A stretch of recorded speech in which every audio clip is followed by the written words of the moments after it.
Okay, so let's assume that there are smaller scale intelligent beings that are responsible for the order that we see on the smaller scales.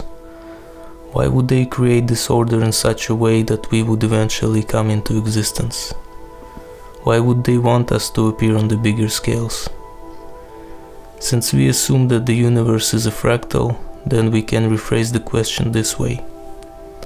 Why would we, in the future, want to create bigger scale version of ourselves? There is one thing we can say for sure about us in the future. We would still remain energy dependent, just like we are today. So that's why we would try to grow the most energy efficient way possible. And nature gives us a great clue about what that way is. Why big animals use energy more efficiently than little ones? That's a question that fascinates biologists James Brown and Brian Enquist, and physicist Jeffrey West. There is an extraordinary economy of scale as you increase in size.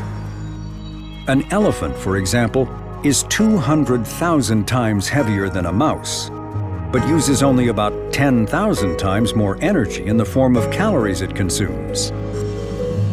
The bigger you are, you actually need less energy per gram of tissue to stay alive. That is an amazing fact. This is a very tiny number. And even more amazing is the fact that this relationship between the mass and energy use of any living thing is governed by a strict mathematical formula. So far as we know, that law is universal, or almost universal, across all of life. So it operates from the tiniest bacteria to whales and sequoia trees. It's, a very natural question that follows from that is, does any of this work for cities? The answer, according to Jeffrey's calculations, is yes. A city like Los Angeles is a living entity on a colossal scale, 40 miles wide, slowly pulsing with energy. But no city lives in isolation. Our entire planet is covered with them.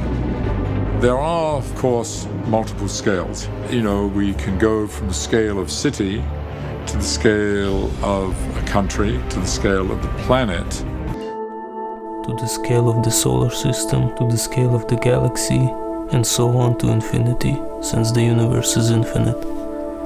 So according to this law of nature, which is called Kleiber's law, our next logical step in becoming more energy efficient is creating a planetary organism, because an organism with 7 billion cells is several times more efficient than 200 organisms with the same number of cells combined. But that new organism will have to develop a nervous system, a brain.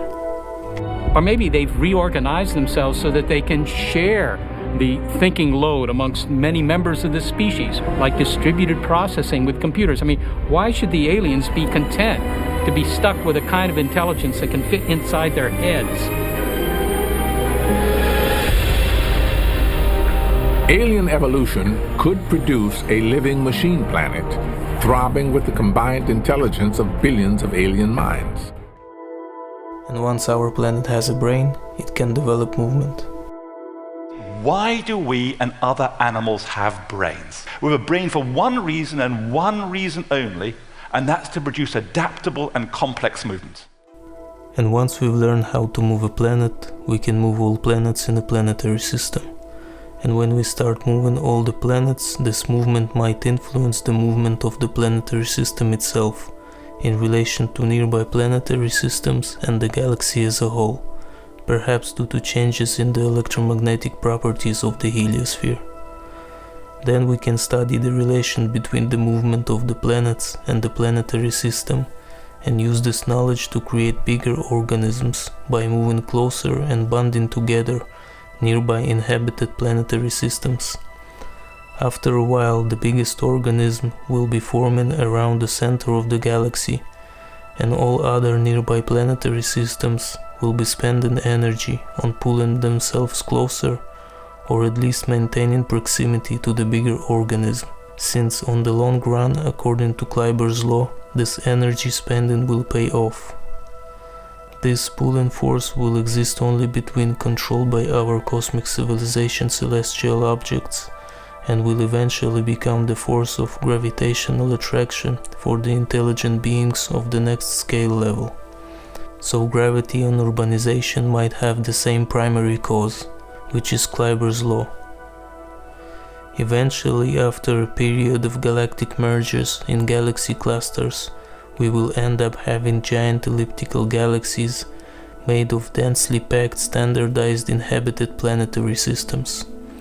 Some of those elliptical galaxies will end up rotating around bigger ones, resembling planetary systems only on a much bigger scale. And we will once again need to answer the question: how to bring those giant living spheres closer to each other in order to create bigger organisms and become more energy efficient. Since the universe is infinite and we can leave the surface of our planet, then our cosmic civilization can potentially grow infinitely big. Which means that in order to grow energy efficiently, according to Kleiber's law, we will need to create bigger and bigger organisms from smaller ones infinitely many times. The most efficient shape for an organism in space is a sphere, because it has the shortest average distance from any point of this shape to all the others, which means less energy on transportation and faster communication between the points. And also it has the smallest surface area for a given volume, which means that the organism will lose less energy through surface radiation. So it means that in order to infinitely grow energy efficiently, we need to find a solution to the following problem: how to move giant living spheres closer to each other infinite number of times on infinite number of bigger and bigger scales. Since the problem is basically the same one that repeats itself over and over again on different scales, then the best solution will be also one that repeats itself on the same scales as the problem. And the best way to bring giant spheres together is to create organisms on the surface of those spheres that would be big enough to build and operate the mechanisms that would be able to move the spheres. And if they are intelligent, they can also ensure that the solution is replicated on the next repetition of the problem, by creating a bigger version of themselves.